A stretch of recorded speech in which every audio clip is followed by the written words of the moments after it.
సత్యం శివం సుందరం శ్రోతలకు నా హృదయపూర్వక అభినందనాలు తెలుపుతూ, కాంగ్రెస్ వారు మీ మెడలో మంగళసూత్రం, చేతి గాజులు కూడా లాక్కుపోతారు జాగ్రత్త అనే విషయం గురించి ఈ వారం చర్చిద్దాం. అంతర్జాతీయ కాంగ్రెస్కు చీఫ్గానున్న శామ్ పిట్రోడా గారు ఈ మధ్య ఒక టీవీకి ఇచ్చిన ఇంటర్వ్యూలో ప్రస్తావించిన విషయాన్ని గురించి, అది దేశంలో లేపిన వివాదాన్ని గురించి ఈరోజు తెలుసుకుందాం. అసలు ఎవరి శామ్ పిట్రోడా గారు? ఈయన శ్రీ రాజీవ్ గాంధీ గారికి సలహాదారుగా పనిచేశారు. ఆ కాలంలో ఈయన భారతదేశంలో 6 టెక్నాలజీ ప్రాజెక్టులను చేపట్టారు. అవి టెలికమ్యూనికేషన్స్, నీరు, విద్య, టీకాలు, పాల పరిశ్రమ, నూనె గింజల అభివృద్ధిపై పనిచేశారు. ఈరోజు భారతదేశం టెలికాం కమ్యూనికేషన్ రంగంలో అభివృద్ధికి ఆయనే బాటలు వేశారని చెప్పవచ్చు.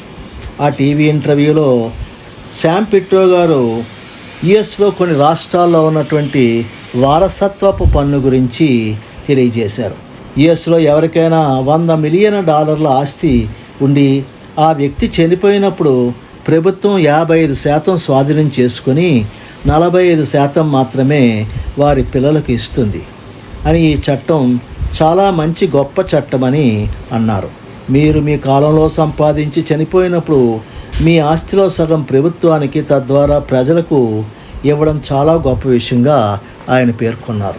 కాంగ్రెస్ పార్టీ వారు ప్రజలు సృష్టించిన సంపద అందరికీ చెందాలనే విషయంలో మంచి చట్టాన్ని రూపొందిస్తుందని వారు చెప్పారు. సంపదలో అందరినీ భాగస్వాములుగా చేయాలని, దానికి ఒక చట్టం తీసుకురావాలని కూడా వారు చెప్పారు. కనీస వేతన చట్టం అమలైతే కొంతవరకు సంపద పంపకం జరుగుతుందని ఆయన అభిప్రాయపడ్డారు. ప్రస్తుతం భారతదేశంలో డబ్బున్న వారెవరూ వారి వద్ద పనిచేస్తున్న వారికి సరైన జీతాలు ఇవ్వడం లేదని, ఆ సొమ్మును వారు విదేశీ యాత్రలకు వెళ్ళడం ద్వారా ఖర్చు చేస్తున్నారని కూడా అన్నారు. శామ్ పిట్రోడా గారు వారు చేసిన ఈ అంశాలు దేశంలో ప్రజల్లో ఒక ఉత్కంఠతను లేపాయి. బీజేపీ కాంగ్రెస్ పార్టీని ప్రజల ఆస్తులను దోచుకునేవారుగా ప్రకటించింది. కాంగ్రెస్ పార్టీకి ఓటు వేస్తే అది మీ ధనాన్ని, ఆస్తులను, మీకు చెందినవన్నీ లాగుకునే పార్టీగా చెబుతూ ఓటర్లను హెచ్చరిస్తూ BJP spokes person Jaiveer Shergill గారు ఎక్స్లో పేర్కొన్నారు. యూనియన్ మినిస్టర్ అమిత్ షా గారు పిట్రోగాడి వ్యాఖ్యలపై స్పందిస్తూ కాంగ్రెస్ వారు తమ మేనిఫెస్టోలో పేర్కొన్న ఆర్థిక సర్వేను తొలగించవలసినదిగా కోరారు. ప్రైమ్ మినిస్టర్ మోదీ గారు ఈ విషయంపై స్పందించినప్పుడు రాహుల్ గాంధీ, ప్రియాంక గాంధీ వెనక్కు తగ్గి ఏమీ స్పందించలేదు. అమిత్ షా గారు మాట్లాడుతూ బహుశా కాంగ్రెస్ వారు ఈ ఫైనాన్షియల్ సర్వేను వారి మేనిఫెస్టో నుండి వెనక్కి తీసుకోవచ్చని పేర్కొన్నారు. అసలు వారసత్వపు పన్ను అంటే ఏమిటి? భారతదేశంలో 1985 వరకు ఈ వారసత్వపు పన్ను ఉండేది. రాజీవ్ గాంధీ గారు ప్రధానమంత్రిగా ఉన్నప్పుడు ఈ పన్నును తొలగించారు. దీన్నే ఎస్టేట్ డ్యూటీ ట్యాక్స్ అని కూడా అంటారు. ఒక వ్యక్తి చనిపోయినప్పుడు అతని ఆస్తి లేదా సంపదపై విధించిన ఈ పన్ను ఎస్టేట్ డ్యూటీ యాక్ట్ 1953 క్రిందకు వస్తుంది. ఇది సాధారణంగా 75% ఉండేది. ఆర్థిక అసమానతలు తొలగించడానికే ఈ పన్ను ఉండేది, కానీ అది ఎందుకో తొలగించబడింది. మోడీ గారు ఈ ఆస్తి పన్నుపై శామ్ పిట్రోడా గారి వ్యాఖ్యలపై స్పందిస్తూ కాంగ్రెస్ వారు మీ మెడలోనున్న మంగళసూత్రం, చేతులకున్న గాజులు కూడా లాక్కుపోతారు, జాగ్రత్తగా ఉండండి పేర్కొన్నారు. గత డిసెంబర్ నెలలో శామ్ పిట్రోడా గారు ప్రస్తుతం భారతదేశం ప్రభుత్వం ప్రజలను అయోధ్య రామాలయం, దీపాలు వెలిగించడం మొదలైన భక్తి కార్యక్రమాలపై దృష్టి పెట్టేలా చేసింది. నా దృష్టిలో మతం అంటే వ్యక్తిగతం. దేశ అభివృద్ధికి సంబంధించిన విద్య, ఉపాధి, ఆర్థికాభివృద్ధి, ఆరోగ్యం, పర్యావరణం, కాలుష్యం ఇలాంటివి ఎన్నో అంశాలు ఉన్నాయి. కానీ వీటి గురించి నేడు ఎవరూ కూడా మాట్లాడడం లేదు. నేను యుఎస్లో ఉన్న ఈ ఇన్హెరిటెన్స్ ట్యాక్స్, వారసత్వ పన్ను గురించి యథాలాపంగా చెప్పడం జరిగింది. ఈ విషయాలు ప్రజలకు తెలియాలి, కాంగ్రెస్కి కాదు. ఈ ఇన్హెరిటెన్స్ ట్యాక్స్ ఏ పార్టీకి కూడా ఆమోదయోగ్యం కాదు.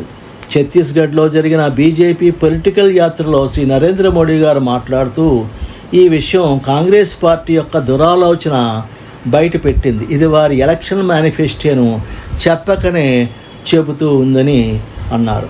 ఈ వారసత్వపు ట్యాక్స్ ఎజెండాను తమకు 18వ లోకసభ ఎలక్షన్ ప్రచారంలో ఉపయోగించుకుంటున్నారు. శ్రీ నరేంద్ర మోడీ గారు ఎప్పుడో శ్రీ మన్మోహన్ సింగ్ గారు మాట్లాడిన వారసత్వపు హక్కును గురించి దేశ సంపద పేదవారు ఎక్కువ మంది పిల్లలున్న ముస్లింలకు చెందాలి అన్న మాటను పట్టుకొని ఇది కాంగ్రెస్ వారి మేనిఫెస్టో అని తెలుపుతున్నది. కాంగ్రెస్ వారు మనం బ్రతికి ఉన్నప్పుడు చనిపోయిన తర్వాత కూడా మనం కష్టపడి సంపాదించిన సంపదను తీసుకోవడానికి ప్రయత్నిస్తున్నారని అన్నారు. ఇంకా కాంగ్రెస్ వారు మన సంపదనంతా ముస్లింలకు పంచిపెట్టాలని చూస్తున్నారని అంటూ కాంగ్రెస్ వారు తమ మేనిఫెస్టోలో ప్రజల సంపదను గురించి ఏమీ లేదన్నారు. కానీ ఏప్రిల్ 6వ తేదీన రాహుల్ గాంధీ గారు తమ మాటలో స్పష్టంగా తమ మేనిఫెస్టో విడుదల సందర్భంగా చెప్పారని అన్నారు. కొందరు ఆర్థిక రంగ నిపుణులు అభిప్రాయం ప్రకారం 2022-23 సంవత్సరం లెక్కల ప్రకారం మన జనాభాలోని 1% ప్రజల వద్ద 499 లక్షల కోట్ల ఆస్తి ఉందని, ఇందులో 90% భూమి భవనాలు రూపంలో ఉన్నాయని అన్నారు. 2018లోని ఒక అంచనా ప్రకారం మన జనాభాలో 1% ప్రజల మీద వారసత్వపు పన్ను వేసినట్లయితే 2% ఆస్తి పన్ను, 33% వారసత్వ పన్ను వేసినట్లయితే దేశానికి 12.1 లక్షల కోట్లు అదనంగా వస్తాయని, ఈ పన్నును ప్రజల సాంఘిక భద్రత, ఉపాధి కల్పనకు, ఆహారం, విద్య, ఆరోగ్యం మరియు వృద్ధాప్య పింఛన్లకు ఇవ్వడానికి పనికి వస్తుందని అంటున్నారు. మరి బీజేపీ ప్రభుత్వం ఎన్నో అభివృద్ధి కార్యక్రమాలు చేస్తున్నా రైల్వే ప్రయాణికులకు వృద్ధులకు ఇస్తున్న రాయితీలు మొదలైనవన్నీ తీసివేసింది. 1% ప్రజల మీద ఈ వారసత్వ పన్ను గురించి ప్రజలను భయపెట్టే కన్నా వేయడమే మంచిదని ఆర్థిక నిపుణులు అంటున్నారు. ఈ వీడియో మీకు నచ్చినట్లయితే సబ్స్క్రైబ్ చేయండి, షేర్ చేయండి, కామెంట్ చేయండి. జై హింద్.